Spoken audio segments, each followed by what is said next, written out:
¿Cómo les va? Muy buenos días. Exactamente la hora 11 en la República Argentina.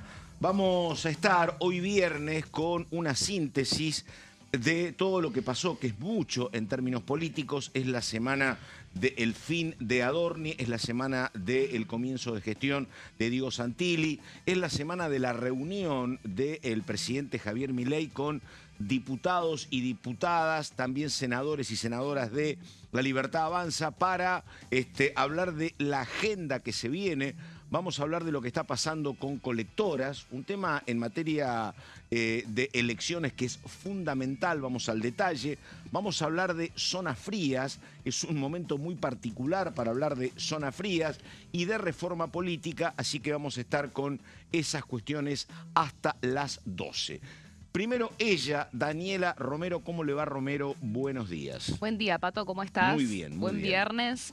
Un viernes atípico porque hoy juega Sí, la Argentina. Efectivamente. Pero con muchas definiciones respecto a lo que es la negociación política. Esta semana fue una semana muy importante en ese sentido, con la asunción de Diego Santilli como jefe de gabinete, quien tuvo varios debuts, ¿no? Sí. Ya políticamente. Por un lado, la reunión que vimos en Casa Rosada con los diputados y senadores de La Libertad Avanza, con la presencia del presidente Javier Milei, y también una reunión que hubo en el Senado con los aliados, en donde el flamante jefe de gabinete ya puso un nuevo plazo para sancionar la reforma política, que es uno de los principales desafíos en el mediano o corto plazo, si querés. Corto plazo, me atrevo a decir, de hecho. Y a partir de ahí empezaron a surgir nuevas alternativas sobre la mesa. ¿Corto plazo qué es? ¿Septiembre? Porque ahora no se va a poder aprobar porque quedan nada más que 1 o 2 semanas para el receso. Viene el receso, estamos en agosto. Después ya, viste, ahí se piensa todo muy en función electoral. ¿Qué es corto plazo? ¿Agosto, septiembre, por ejemplo? Sí, exactamente. La idea, vamos a detallar esto cuando empecemos con la columna, pero para que te hagas una idea, Pato, se está buscando una especie de media sanción o aprobación del Senado para agosto, y que... Reforma política. Exactamente. Y Está que bien. antes de septiembre ya esté sancionada, es decir, con la aprobación de ambas cámaras. Esta es una fecha tentativa que no es nueva, porque ya antes de todo, mientras todavía estaba el escándalo por Adorni, ya estaban pensando en esto. ¿Por qué? Porque tanto el gobierno nacional como los jefes provinciales quieren tener esto resuelto lo antes posible para poder delinear cuáles van a ser las reglas del juego en el marco del año electoral, que va a empezar temprano en las provincias. Obviamente no hay margen para hacer reformas electorales en año de elecciones, así que es ahora o ahora. Es ahora o ahora, exactamente. Así que vamos a ver cuáles son las chances que tiene el gobierno para esto, porque bien decías vos, está el fin de semana largo, está el receso, y también en el medio está el hecho de que todavía no hay un acuerdo sobre cómo va a quedar esa reforma electoral. Así que vamos a mencionar, Pato, cuáles son esas alternativas que están sobre la mesa. Y después hablamos, pero hay antecedentes por parte de los presuntos aliados que no ayudan demasiado a que ahora se vertebre un acuerdo. Pero después lo hablamos. Vamos con el señor Solabarrieta. Gonzalo, ¿cómo te va? Buen día, ¿de qué hablamos? Buen día, Pato, para vos, para Dani. En un ratito vamos a estar hablando del capítulo 20 de la Ley de Modernización Laboral, que refiere a el incentivo que está buscando el Gobierno Nacional para plantear la idea de a poco empezar a fomentar el empleo registrado, el empleo en blanco, una tarea que ya lo hemos hablado, Pato, no es para nada sencilla, pero bueno, vamos a analizar justamente este capítulo, que es parte de una ley muy, muy grande y muy compleja, y que de a poco el Gobierno Nacional fue reglamentando. Muy bien, 11 de la mañana, 4 minutos. Vamos con los títulos y empezamos. Dale.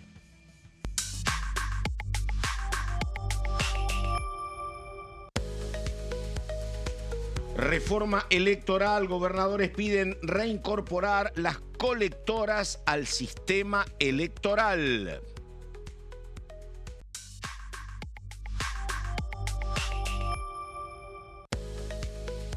Formalización laboral. El esquema busca reducir costos de contratación para nuevos empleados registrados.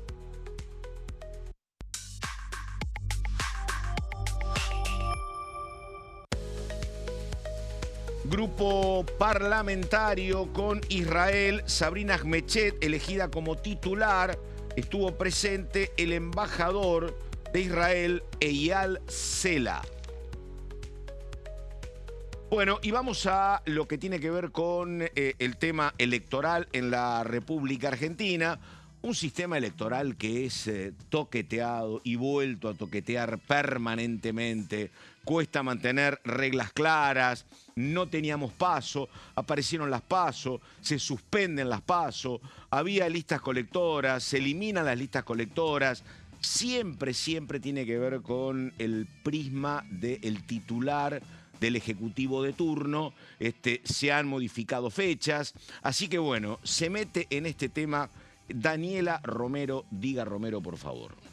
Pato, bien mencionaste que se toquetea mucho el sistema electoral y cuando el gobierno presentó la reforma política este año, volvió sobre la necesidad de eliminar las PASO, cambiar el financiamiento de los partidos políticos, la composición de esos partidos políticos también. También se mete con el Parlasur. Bueno, la boleta única también tendría una modificación, que es agregar el casillero de lista completa. Un montón de cosas que no van a resultar necesariamente en la versión final de esa reforma política, así que hay mucho toqueteo. Voy a tomar la palabra que dijiste vos. Voy por más, el vuelta. gobierno va por más, como siempre pasa en una ley, después veré hasta dónde puedo llegar. Exactamente. Y ahí es donde se pusieron muchas alternativas sobre la mesa. Hablamos, por ejemplo, y lo vamos a retomar en un ratito, esta alternativa que presentó la UCR para que las PASO sean PAS, ¿no? Que sean voluntarias. Y algo que el gobierno siempre vio con buenos ojos, porque fue un poco la alternativa a la que tuvieron que llegar el año pasado, es la suspensión de las PASO. ¿No está muerta la opción suspensión? No solamente que no está muerta, está más viva que nunca. Es a fondo lo que va a buscar el oficialismo en este acuerdo que están haciendo con los gobernadores para el año 2027. Dale. ¿Por qué los gobernadores ven con buenos ojos la suspensión de las PASO? Hace unas semanas atrás los aliados decían que no. Porque es obviamente una elección presidencial, no es lo mismo que una legislativa. En una elección presidencial que no haya PASO tiene muchísimo más, mucha más repercusión. Pero impedís el crecimiento de opositores sin PASO. Bueno, porque el dueño de las decisiones es el gobernador. Acá han pasado decenas de diputados que te dicen gracias a la PASO, porque me pude presentar, yo entré como diputado. Si no está esa herramienta, se consolida, se concentra más el poder en el dirigente político de turno, que es el que arma la lista, efectivamente. Igual imagino que el gobierno nacional está planteando la idea de suspenderla como una especie de parche, que no es muy proclive a los parches este gobierno nacional, pero sí, en caso de ganar la elección presidencial, ahí sí ir a fondo, me parece, en la reforma electoral, ¿no? Entiendo. Habrá que ver los diputados que tiene y los momentos. Exactamente. Claro. A ver, el gobierno lo que hace con una suspensión es ganar tiempo y asegurarse de una reelección del presidente Javier Milei, que es el objetivo principal.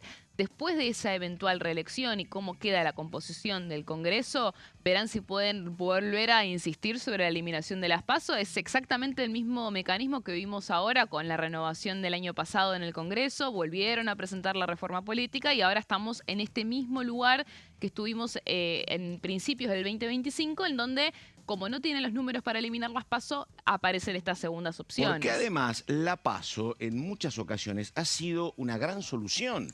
Digo, imagínate lo que pasaba con Macri, que Macri, porque no le daban los números, no podía ser presidente en el 2023. Era presidente 19-23, no podía presentarse porque no tenía respaldo. ¿Qué dijo? Bueno, convoco a dos referentes, una es Patricia Bullrich, el otro es Rodríguez Larreta, terminó resultando mal. Pero digo, el objetivo era fortalezco mi partido con mis dos candidatos. Así que muchas veces es una solución importante la PASO. Exactamente, sí. Ahora, si vos tenés mucho poder como gobernador o como presidente y no querés que nadie te haga sombra y no las querés. Pero aparte, eso no siempre te pasa. Funcionan como una elección adelantada, claro, ¿no? Recordemos, ese es el tema. Recordemos el impacto que tuvo cuando fue las PASO del Alberto 2023 Fernández. con Milei primero. Pero y antes, ¿sabés qué fue peor? Cuando Alberto Fernández le ganó a Macri, se terminó el gobierno de Macri, quedaban 3 meses. Claro, exactamente. Así que, obviamente, para cualquier gobierno, unas PASO es un momento difícil, especialmente en cómo impacta la situación electoral, la situación política a la economía, ¿no? El gobierno igual también sabe a lo que se va afrontar el año que viene, y en ese sentido el presidente siempre habla de, bueno, tener las reservas suficientes como para sobrevivir lo que es un año electoral. Para evitar la crisis de mitad de año que padecieron todos los otros. Exactamente. Y por eso te anuncia que tiene el cronograma de pagos de la deuda para el año que viene, lo tiene garantido en un 50%. Exactamente. Necesito 27, tengo la mitad, te dicen. Exactamente. Pero bueno, obviamente mientras menos sea el riesgo, mejor, ¿no? Y acá es donde los gobernadores ven como una especie de situación ideal, ¿no? Porque los gobernadores, en su mayoría, los aliados, no están interesados en voltear o cambiar al presidente, ¿no? A nivel nacional. Pero obviamente quieren mantener su gobernación.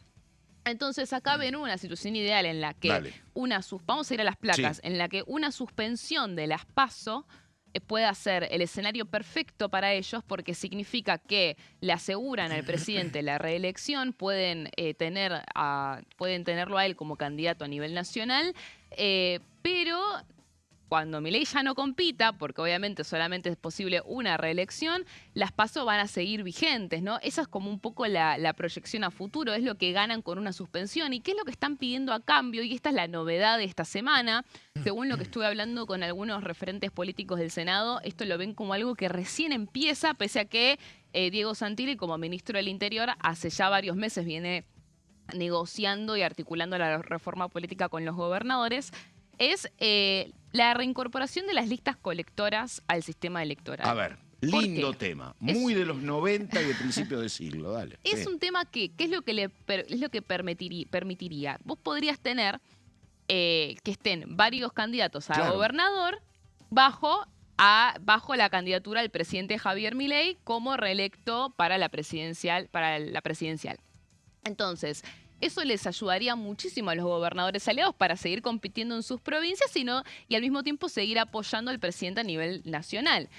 Obviamente que esto, advierten, va a tener que ser muy ordenado si lo hacen. No van a buscar que haya una multiplicidad de colectoras. Recordemos que todo esto se tiene que traducir en una boleta única.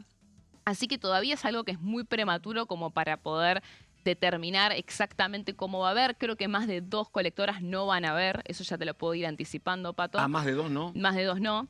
Y bueno, un poco la idea de esto es hacer este toma y daca de, bueno, yo te apoyo la suspensión de las PASO para el año que viene, pero vamos con una lista colectora, cosa de que yo pueda asegurarme mi provincia. Esto concretamente, a mí me parece, tendría que revisar el dato, que surge en la provincia de Buenos Aires, que estaba muy convulsionada, donde en algún momento había muchos referentes de varias ciudades que decían, mira, yo no quiero saber nada con mi contrincante, pero yo sí apoyo la figura del gobernador. Y el otro decía lo mismo. Entonces, ¿qué dijo el gobernador? No se hagan ningún problema. Usted me apoyan a mí, pero después para el cargo de gobernador. Pero para abajo van separados, en la lista distrital. Y termina electo el que tiene más votos. Pero arriba todos coinciden en el respaldo al gobernador, que no se desangra en una interna. Exacto. Así que por ahí pasa la síntesis de las colectoras. Exactamente. Vamos a ir a la siguiente placa, donde esto lo repasamos más en detalle. Bueno, como decíamos, esto permite que distintos partidos presenten listas propias para otros cargos al mismo tiempo que confluyen en una misma boleta presidencial. Vamos a la placa 2, por favor. Es decir, un gobernador va a poder competir con su propia lista de gobernación o su propia lista de diputados. Hay que ver cómo eso lo van arreglando. Recordemos esto que es muy importante, Pato. Al gobierno no solamente le importa que Milei reelija la presidencial, le importa meter más diputados y senadores en el Congreso, porque ellos están buscando que después de una eventual reelección consigan una mayoría lo suficientemente consolidada para poner jueces de la Corte. Porque eso también es algo que no escapa de la negociación para eso y para no tener que negociar con la oposición, obviamente. Exactamente. Pero obviamente que la cuestión de la Corte es lo más importante para el gobierno. Los 2 tercios. Porque necesitan 2 tercios. Nunca va a llegar un oficialismo en los 2 tercios. No. Es muy difícil que eso suceda. Pero obviamente... si ganas 2 elecciones seguidas, estás cerca. Estás muy cerca y vas a tener que negociar muchísimo menos. Y en ese sentido, Pato, te digo, a mí me han dicho en su momento que no descartan que dentro de los acuerdos electorales no solamente se negocie las listas en espejo entre gobernadores y oficialismo nacional, sino que también haya una especie de negociación por jueces. Claro. ¿No? Más que nada, tengamos en consideración que ahora están tratando los jueces inferiores, que son los jueces federales, que son los que más le interesan también. Codropi. Exactamente, a los gobernadores. Así que esto también para tenerlo en cuenta. Y bueno, entonces, un gobernador puede puede competir con su propia lista, pero apoyando la elección a nivel presidencial del actual presidente Javier Milei. Ese sería el esquema. ¿Cuál es el cálculo que hacen los gobernadores? Vamos a ir a la siguiente placa. De esta manera, para el 2027 podrían competir con su propia estructura sin disolver su alianza con el presidente Javier Milei. Y después, cuando Milei no pueda competir, porque él ya está, si es reelecto una vez, no puede volver a ser reelecto, van a continuar teniendo esta autonomía electoral, va a seguir existiendo la PASO. Eso siempre y cuando veamos si después del 2027, ante el eventual escenario que Milei reelija y que consolide su mayoría en el Congreso, no vuelven a insistir con la eliminación de las PASO y la consigan derogar. O sea, es una apuesta a te la suspendo hoy, vamos a ver qué pasa después del 2027. Dos cosas, los gobernadores que no son generosos de motu propio están mirando lo que pasa y van a acompañar más cerca o menos cerca al gobierno en tanto y en cuanto se mantenga esto, que es la tendencia a la baja de la inflación, la baja del riesgo país, cuando la economía se reactive un poco más y mirando siempre la imagen del presidente. Juegan siempre a ganador y está bien que así sea. Pero hay un hecho que favorece el intento del gobierno, que ¿sabés cuál es? Ayer hablaba con un gran peronólogo que me dice, mira, casi que no es lo más importante lo que pasa entre Kicillof y lo que pasa con Cristina en la provincia. Los líos que hay en el peronismo, en cada una de las provincias, con provincias intervenidas, y hace que un peronismo dividido se acerque al gobernador de turno, hace que sea una crisis muy profunda. Bueno, en esa crisis pesca también el oficialismo, que ve que no hay un peronismo unificado detrás de una conducción. Hay mucha dispersión. Un peronismo que es una incógnita muy grande que haría frente a una PASO. Claro. Porque en su momento... Hoy no saben si hay PASO, hoy no hay garantía. Claro. Totalmente. Pero en un momento el oficialismo especulaba mucho con el peronismo en este sentido por su propia interna y decía, bueno, al peronismo, hay una parte del peronismo, o sea, Cristina Kirchner, que es quien tiene la lapicera, le conviene que no haya PASO y a lo mejor el peronismo nos termina apoyando con la idea de eliminarlas o de suspenderlas. Y algún kirchnerista se imagina a Cristina compitiendo, si querés simbólicamente, en esa lista como primera candidata y un número 2 que haría las veces de hombre en realidad, concretamente, ejerciendo el cargo frente a una lista de Kicillof o de quien sea o del peronismo federal. Sí, pero es un lío bárbaro. Y también en el peronismo después se deslizó que no, que Cristina Kirchner estaría a favor de que haya PASO. Entonces, en el medio de esa interna que el oficialismo no les ajena y especula con eso, y especula, por ejemplo, en su momento, vamos a ir a la última placa, cuando se hablaba de las PAS, ¿no? De la que PAS, sea las primarias, las PAS, o sea, que haya primarias, pero que sean voluntarias. Esto fue una iniciativa que presentó la UCR, pese a que después muchos radicales no la apoyaban, o sea, fue algo bastante contradictorio. ¿Por qué la PAS el gobierno al principio la miraba con malos ojos, después la empezó a considerar? Porque especulaba justamente con esto, decía, si ir a una PAS es algo que es voluntario, ¿qué va a hacer el peronismo? Claro. ¿Se va a presentar si no se presenta el oficialismo? ¿Y qué van a hacer entonces el resto de los candidatos? Porque vas a tener una elección, ponele que en el padrón... Muy previsible todo. No, y aparte... ¿Con cuántos electores? Porque vos tendrías una preinscripción para el padrón electoral. Es un fracaso que te vaya un palo, por ejemplo. Ponele que vaya, no, ni siquiera menos. Bueno, por eso sí, pero ya un palo, ¿viste? Es poca ponele gente. que van, no sé, 500.000 personas. Sí, claro. 500.000 personas, por decir tu número, a votar la interna de... Cristina contra alguien. De Cristina o de Kicillof contra alguien, del PRO y la UCR. Ah, claro. Y mirá si se anotan menos todavía. No, o sea, claro. Ahí el gobierno decía, che, ante una PAS... A lo mejor ni hay PASO porque nadie se atreve a escasa presentarse. Participación que es malísimo para los interesados, pero para el sistema también, ¿eh? Obviamente. Entonces, por un lado, implicaría reducción del gasto, porque si vos tenés una PAS con menos inscriptos, bueno, vas a necesitar una estructura mucho más reducida, vas a tener que abrir menos escuelas, menos urnas. Fue el argumento de Santil el primero. Exacto. Si no hay PAS, nos ahorramos PASO. Si no hay PASO, nos ahorramos 300 millones de dólares. Claro, pero si son voluntarias, no son 300 millones de dólares, pero igual va a ser menos que lo que sería una PASO normal, tradicional. Entonces, un poco decían, che, al final entonces una PAS podría llegar a ir con nuestro objetivo. Primero porque cualquiera que se presente va a tener que va a tener que tener un costo político muy importante para presentarse.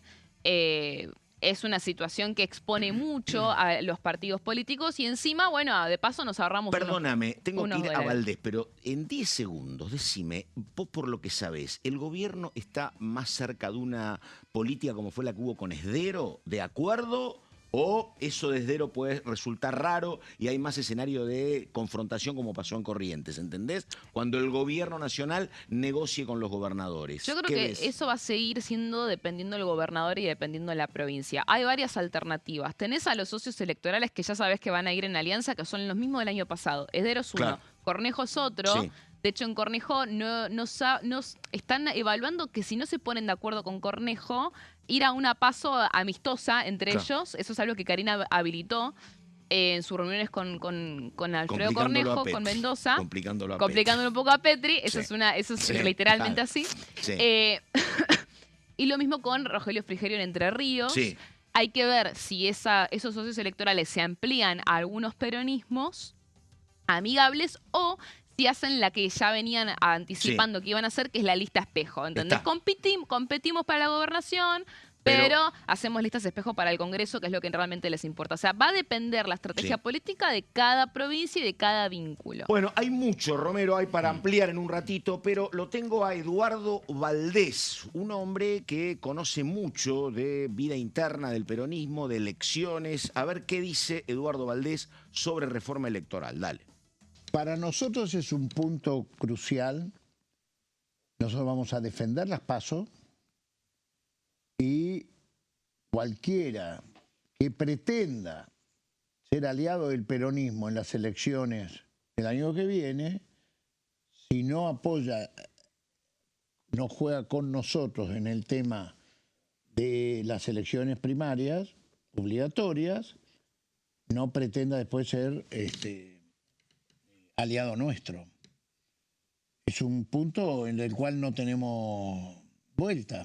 Yo no sé cómo va a jugar Macri en esta situación, pero hasta la semana pasada, que no estaba Santilli de jefe de gabinete, el PRO planteaba claramente que estaba en contra de la derogación de las PASO. Y Patricia Rucci, quiero decir Patricia Bullrich, hoy, en la situación que está, ¿le conviene que no haya PASO? Bueno, ahí estamos, ¿eh? Estaba preguntando yo porque había escuchado eso, pero quería corroborar cómo se había referido a la senadora Bullrich, Eduardo Valdés. Han sido años, compañeros, se han cruzado en 25 internas del PJ Metropolitano, ambos dos. Patricia Rucci le dijo. Ahí está, exactamente. Bueno, ahí estamos. Esto es Orden del Día. Vamos a la pausa. Ya le escuchamos a Daniela Romero. Viene el señor Solaberrieta en un ratito. 11:22, dale.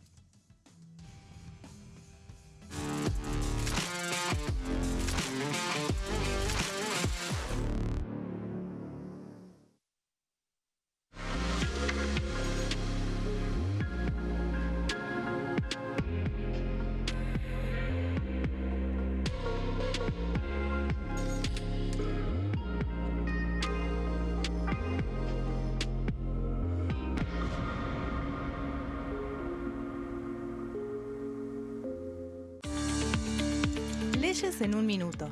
Régimen de incentivo para medianas inversiones. El Gobierno Nacional reglamentó el RIMI, un nuevo régimen diseñado para las pymes. El objetivo es apostar por la innovación, el crecimiento y la creación de empleo. Enmarcado en la Ley de Modernización Laboral, el RIMI fortalece la producción local y dinamiza las economías regionales. El nuevo sistema ofrece previsibilidad y beneficios fiscales clave para fomentar inversiones tales como devolución acelerada de IVA, estabilidad normativa, reducción en la alícuota de ganancias y exenciones para importar bienes de capital. Fomenta inversiones en sectores estratégicos. Esto significa generar condiciones favorables para cualquier pyme que desee adherirse a este sistema.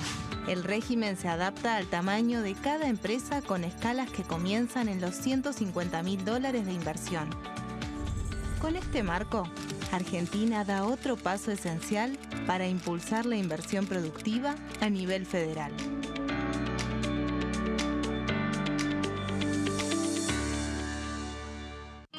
El sarampión es una enfermedad viral altamente contagiosa. Que no juegue con tu hijo. Puede poner en riesgo especialmente a menores de 5 años no vacunados. Ante la aparición de fiebre y manchas rojas en la piel, consulta de inmediato con un médico.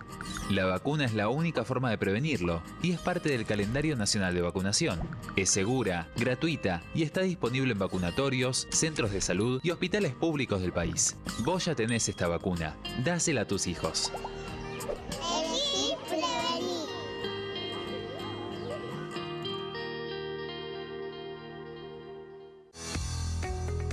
¿Quiénes conforman el Congreso?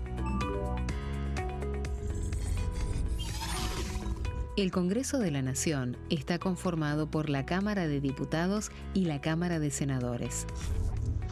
La Cámara de Diputados representa al pueblo de la nación argentina.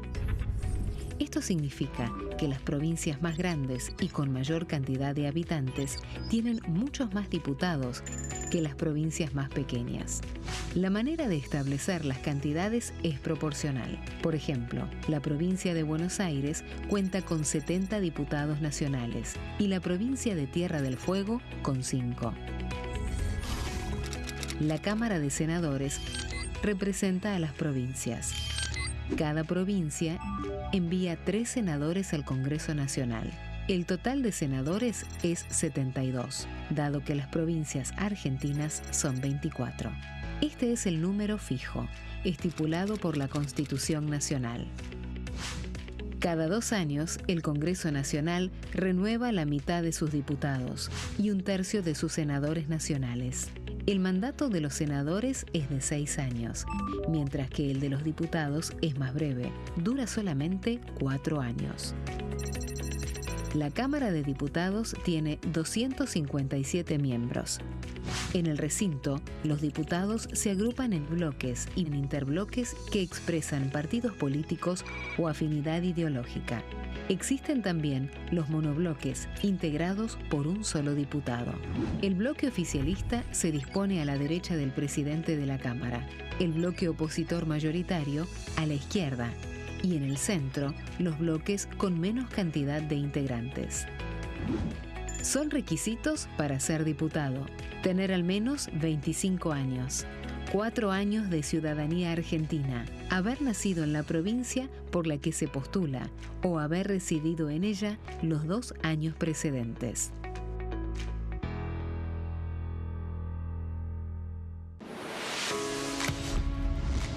¿Cómo funciona el Congreso? Las sesiones son el espacio donde los diputados debaten proyectos de ley para su aprobación, modificación o rechazo. En una misma sesión pueden tratar varios proyectos de ley. Las sesiones ordinarias comienzan el 1 de marzo, cuando el presidente de la Nación inaugura el periodo ante la Asamblea Legislativa, y se extiende hasta el 30 de noviembre. El Poder Ejecutivo puede convocar a sesiones extraordinarias o prorrogar las sesiones ordinarias. La sesión es dirigida por el presidente de la Cámara de Diputados, que administra el uso de la palabra y las distintas instancias del funcionamiento.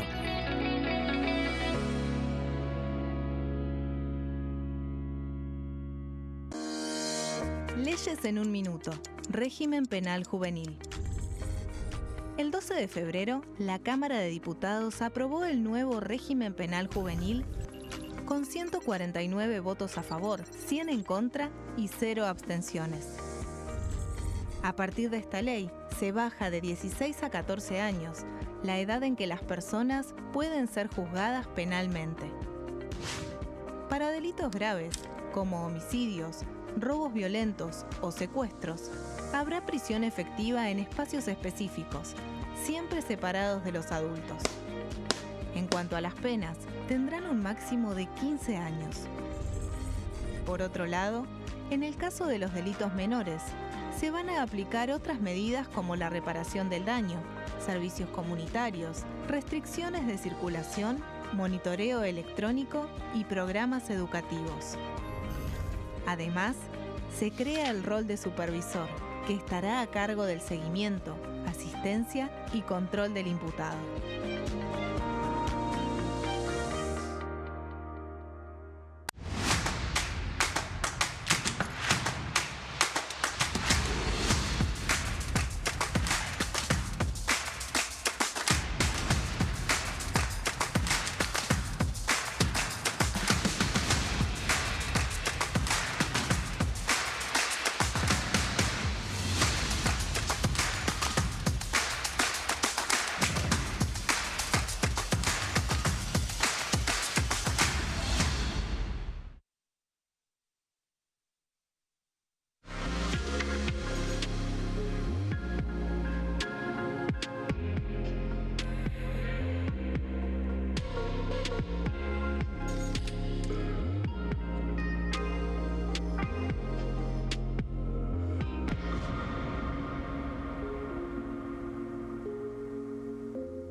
Bueno, ahí están imágenes de Buenos Aires. Mirá qué sol divino. Y este es el mejor momento del día porque después el sol se oculta y agarrate, ¿no? Ayer salí un rato de mi casa, tenía que ir a trabajar. 2 grados a las 5 de la tarde, el cielo oscurecido. Bueno, pero este es un momento con un día más templado, más benigno, mientras brilla el sol en el cielo celeste. Wow. Y la tengo a mi compañerita nerviosa. ¿Estás nerviosa? O sea, que se enoja cuando nosotros hablamos de fútbol desde agosto a mayo del año que viene. Claro. Pero acá pregunta, ¿viste? En junio, Si julio, viene Lili está metido. Me doy Martínez, licencias para ¿viste? opinar de fútbol. Está Sí. metida, exactamente. Me veo, todo mi algoritmo es Messi. Exactamente, Messi. pero dice que tenemos que mirar al lateral derecho de Cabo Verde, que es un tipo que se proyecta bien. Bueno, bien. Sí, esas fueron exactamente mis palabras. Seguramente. Bueno, a ver, en un ratito estamos con el señor Solabarrieta, pero antes vamos, imágenes, grupo de amistad con la Unión Europea, habla Damián Arabia, a ver. Estamos muy contentos por haber conformado el grupo parlamentario de amistad con la Unión Europea. Hace casi una década que este grupo no se conformaba y no es casualidad que se esté conformando ahora porque fundamentalmente hemos logrado este año aprobar el acuerdo Unión Europea-Mercosur, que va a permitir una cantidad de exportaciones de nuestros productos argentinos desde la Patagonia hacia el norte, del este al oeste, de la cordillera hasta el mar, verdaderamente una cantidad de productos que van a generar empleo, que van a generar cientos de negocios en cada uno de los rincones de nuestro país. Así que es muy importante, hemos contado con la presencia del embajador de la Unión Europea aquí en la Argentina y un grupo plural, diverso, con representantes de todas las provincias del país y de todos los bloques del país. Así que verdaderamente muy contentos. Bueno, y ahora el turno del grupo parlamentario de amistad con Israel. La titular es Sabrina Ahmechet y decía lo siguiente. Es una gran alegría porque acabamos de constituir el grupo parlamentario de amistad entre Argentina e Israel, que tengo el honor de presidir por segunda vez. Los primeros 2 años estuvieron profundamente marcadas por la mayor tragedia que sufrió el Estado de Israel desde el momento de su creación, el 7 de octubre del 2023.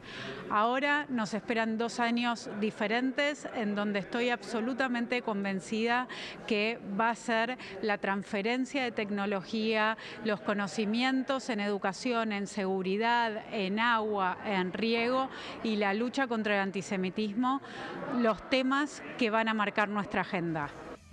Bueno, viene enseguida el señor Solabarrieta, pero antes, Dani, una consulta. Sí. ¿Posibilidad de sesión en diputados? ¿Hay fecha? ¿Hay alguna...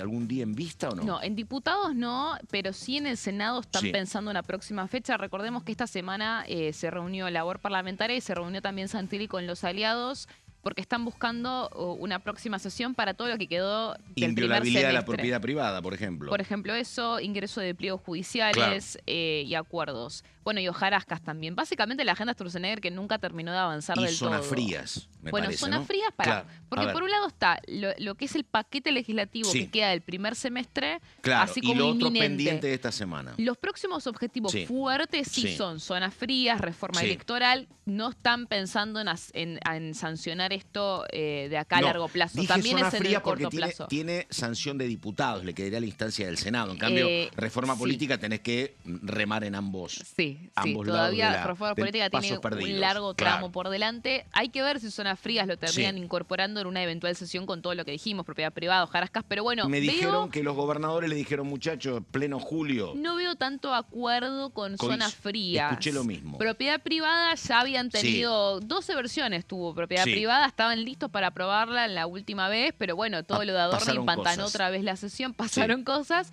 Pero ¿qué pasa? Están pensando para el 16 de Ahí está, julio. Senado. Senado. Diputados hay que ver cómo se Que reactiva. 16 entraría en receso, además. Bueno, me parece. ahí está el tema, porque la idea no es dejar todo No. para después del receso, porque si no se te va a acumular un montón. Diputados, no creo que haya algo muy contundente en el corto plazo. De hecho, ya cuando se aprobó Superrigi estaban diciendo algunos libertarios, esto creo que es lo último fuerte por ahora, pero bueno, cuando empiece a girar un poco la pelota con todas estas reformas que se vienen para el segundo semestre, yo creo que ahí va a haber una actividad más intensa. Vamos a ir viendo con las próximas semanas a ver cómo continúa. Muy bien, Solá Berrieta, ¿por dónde empezamos? Dale. Bueno, Pato, vamos a hablar de uno de los capítulos de la reforma laboral o modernización laboral, como lo menciona el Gobierno Nacional, y tiene que ver con el RIFL, que es básicamente este régimen de incentivos a la formalización laboral y los beneficios que el mismo tiene, ¿no? Muchas veces, Pato, aquí hemos hablado sobre este tema, de cómo se va a avanzar en este sentido hacia un camino, por lo menos una idea respecto a lo que tiene que ver con el hecho de empezar a registrar a mayor cantidad de empleados en las empresas, ¿no? Es decir, básicamente, para hablar en criollo, que no estén en negro y que estén en blanco en sus trabajos. Bueno, decíamos, este es el capítulo base del 20, ¿no? Básicamente de esta ley, que implica en principio la reducción de los costos para contratar al personal registrado en cada una de las pymes y de las grandes empresas. El primer gran punto que tiene básicamente es que reduce cargas patronales a un 5%, que más o menos, ¿no? Porque siempre lo digo, ¿no? Hay empresas que te podrán decir, mira, la verdad, del 18 al 20 traje como un porcentaje genérico. Tal vez algunos puedan decir, y la verdad que a mí estos costos son mayores, estos costos son menores, pero más o menos para que se entienda la diferencia con el beneficio de lo que puede ser un registro común y corriente. Todo esto de las cargas patronales será a lo largo de 48 meses, es decir, de 4 años. Este es el primer beneficio importante que plantea el Gobierno Nacional en este sentido para las pymes y para las grandes empresas. Vamos a ir a la siguiente placa para empezar a ver otros aspectos importantes. Recordemos que esto ya está en vigencia. ¿Qué significa que ya está en vigencia? Bueno, el 4 de mayo pasado se publicó en el Boletín Oficial, en el decreto 315/2026, que las empresas y pymes podían empezar a contratar personal registrado en blanco entre lo que sería el 1 de mayo de este año, o sea, ya entra en vigencia, hasta el 30 de abril del 2027. La cuestión es, y la pregunta es, bueno, ¿qué requisitos se precisan para contratar a estos empleados? Bueno, los siguientes que vamos a ver en pantalla, porque también esto es importante, no significa que se puede contratar a cualquier persona en blanco, sino con estas condiciones que vamos a ver en la siguiente placa. En principio, lo vemos allí. Las empresas, para obtener estos beneficios, deben contratar a personas que no hayan registrado empleo formal al 10 de diciembre del 2025. Se toma esta fecha en referencia justamente a 6 meses antes de lo que sería mayo de este año. Haber estado desempleado en los 6 meses previos al alta, también importante esto, porque se busca fomentar también el ingreso de personas que estén desempleadas para, entiendo, bajar ese registro que hoy tiene la Argentina de desempleo. Y vamos a ver en la siguiente placa los otros dos requisitos, que acá está el tema más interesante. En principio, provenir del sistema público, en este caso, sea a nivel nacional, provincial y municipal. Acá podemos tener diferentes interpretaciones, porque en mi caso, por lo menos, cuando uno lee rápidamente esto, que dice, bueno, lo que intenta hacer es desalentar la idea de que el único empleo que puede sacarte adelante con un trabajo o que es el mejor que puedas conseguir en el mercado sea el empleo estatal, que es un poco lo que el Gobierno Nacional intenta alentar con esto, básicamente la contratación en el sector privado. Y además, monotributistas que no hayan tenido empleo en relación de dependencia en el sector privado al 10 de diciembre del 2025. O, acá hace este diferencial, en los 6 meses previos al alta. Porque claro, no es que necesariamente te tengan que contratar durante el mes de mayo. Te pueden contratar en junio, en octubre, en diciembre o hasta inclusive en enero o hasta el 30 de abril inclusive del año próximo. Por eso aclara lo de los 6 meses previos al alta.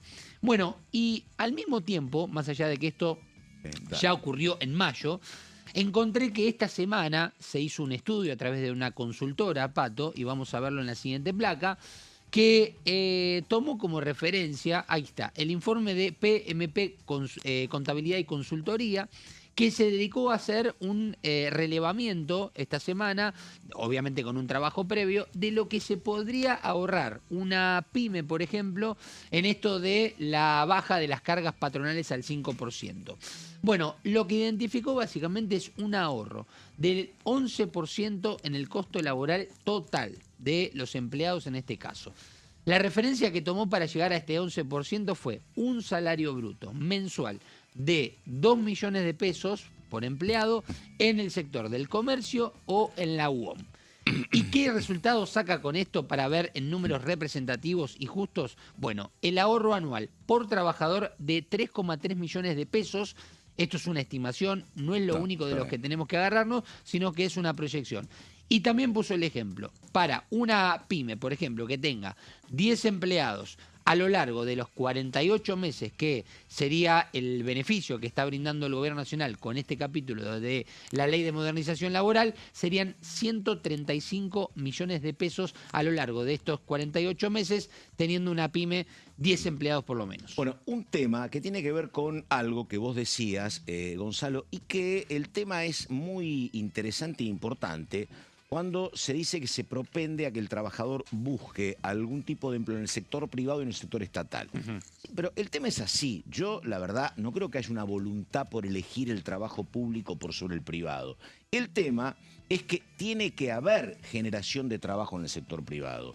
Y durante mucho tiempo no había ninguna opción en muchos lugares, que yo te voy a decir 2 o 3, no es que vos trabajás en el sector público porque te gusta más que el privado. No había trabajo privado. El trabajo público es la única posibilidad. A ver, en San Juan, desde hace ya 20 años hay un importantísimo desarrollo minero. Sí. Pero hace 20 años.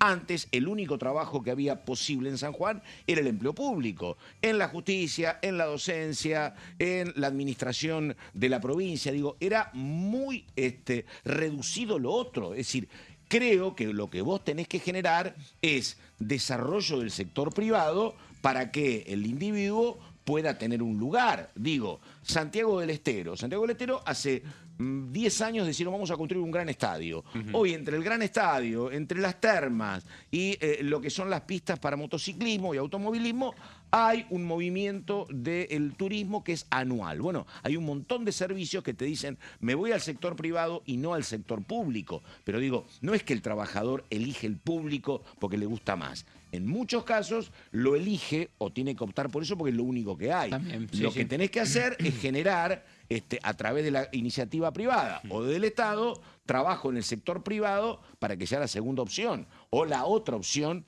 a la exclusividad del trabajo público. Sí, por eso marcaba que se pueden buscar distintas interpretaciones respecto a ese punto, porque es básicamente uno de los ítems que se marca para que el empleador tenga que contratar a un empleado y pueda tener estos beneficios. Bueno, para culminar, vamos a escuchar justamente a Federico Sturzenegger, el ministro de Desregulación del Estado, para escuchar sus palabras en referencia puntualmente a varias cosas de la reforma laboral, pero puntualmente también hablando de una cajita que ustedes van a tener para hacer frente a las contingencias laborales. Hay una parte que es en la que quiero subrayar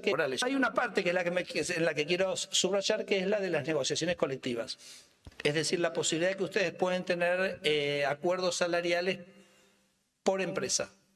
Es decir, que ustedes pueden hoy, a partir de la Ley de Modernización Laboral, juntarse con sus empleados y decir, ¿saben qué? La relación laboral y el convenio que va a regir las relaciones laborales lo vamos a fijar en esta empresa. Nosotros, yo como empresario pyme y ustedes como los empleados nuestros. Y entonces el sindicato no entra, no hay que pagarle un peaje a nadie, porque ustedes saben que cuando se te mete el sindicato se te mete con peajes. Por eso les pido mucha atención al recibo de sueldo nuevo que ustedes tienen que sacar ahora, que vieron que incorporamos una cosa, incorporamos todas las cosas que paga el empresario, que el empleado nunca vio. Entonces el empleado veía un bruto, no sé, 1 millón de pesos y cobraba 700.000, 650.000, ponele. Pero no sabía el empleado que ese millón, en realidad a ustedes les salía 1.400.000. Y tampoco tenía conciencia el empleado que ustedes estaban pagando 1.400.000 y ellos se llevan 700. O sea, que alguien se estaba llevando la mitad del sueldo.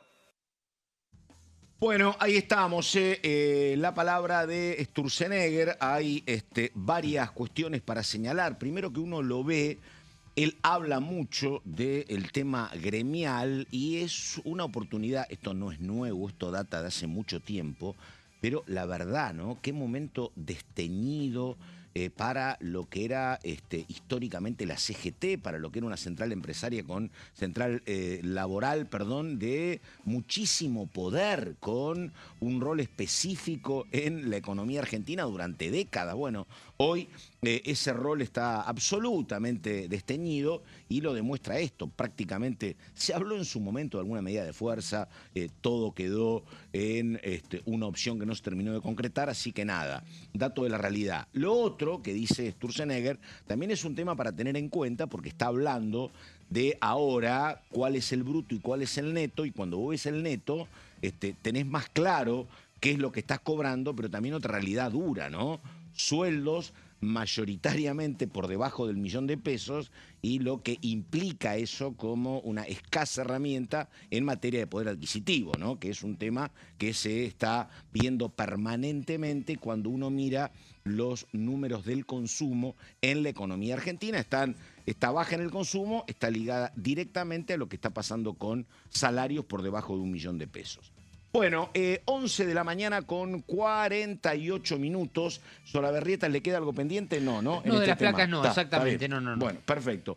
Lo otro, habíamos hablado con Daniela Romero de la opción del 16 de julio como fecha posible para el Senado, ¿no? Sí, exactamente. Recordemos que el plazo dale. que tiene el gobierno en la cabeza para poder avanzar con la reforma política va a tener como protagonista mucho el mes de julio, pese al receso, para definir los acuerdos y de esta manera conseguir que en agosto haya una aprobación del Senado, y para septiembre, idealmente antes de que el presupuesto entre, porque recordemos que el 15 de septiembre ingresa el proyecto de presupuesto 2027, y a partir de ahí, viste que la discusión se traslada a eso. Entonces la idea es que antes de que ingrese el presupuesto, para septiembre, la reforma política ya esté sancionada. Hay que ver si llegan con esos plazos, yo ¿no? te digo, no sé cuál es el ideal que están pergeñando en Balcarce 50. No sé, a lo mejor lo que termina concretando está cerca o no está tan cerca. Pero a mí lo que me llamó la atención esta semana es que yo hablé con una diputada muy activa de Unión por la Patria,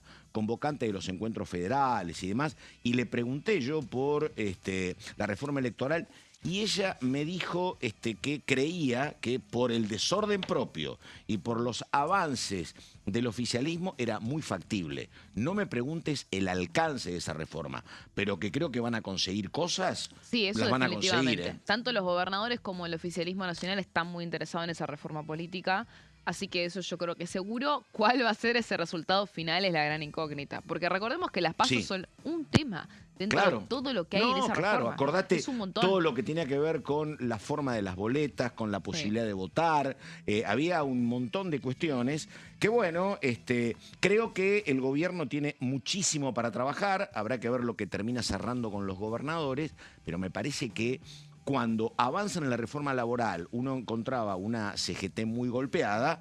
Acá lo que encuentra el oficialismo es un peronismo dividido, atomizado, y entonces, bueno, me parece que es más posible que puedan avanzar. Habrá que ver cuál es el vínculo con los gobernadores, ¿no? Lo mismo que vos planteabas con el tema zonas frías, porque los gobernadores le hacen la veña al gobierno, acompañan, son siempre oficialistas, pero no le toquemos su quintita, no lo jorobemos, porque obviamente cada uno defiende lo suyo. Bueno, nada, quedan apenas algunos minutos para el mediodía. Hasta aquí llegamos. Vamos a estar atentos a lo que pasa la semana que viene, donde me están indicando que hay mucha reunión de comisión intentando que se muevan proyectos que están un poco aletargados en diputados, y la opción del 16 en la Cámara Alta. Señor Solabarrieta. Sí, Pato, todavía no hay nada oficializado. ¿Qué tenés? Por lo menos para la semana próxima en la agenda no hay comisiones previstas. Recordemos que es una semana atípica porque son 3 días hábiles. El lunes casi que no lo contamos porque generalmente no hay comisiones.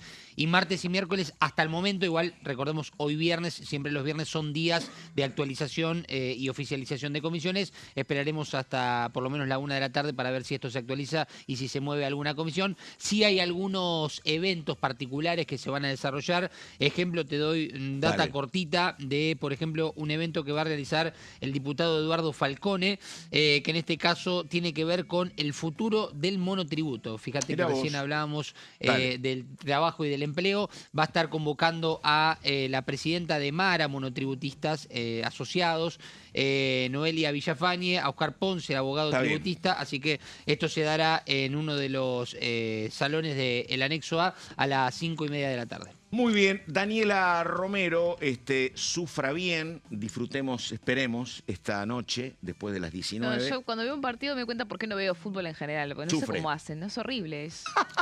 La pasas mal. Qué declaración Romero, muchísimas gracias, el mejor fin de semana. Igualmente. Hasta aquí llegamos y en un ratito la continuidad de DTV. Buenos días.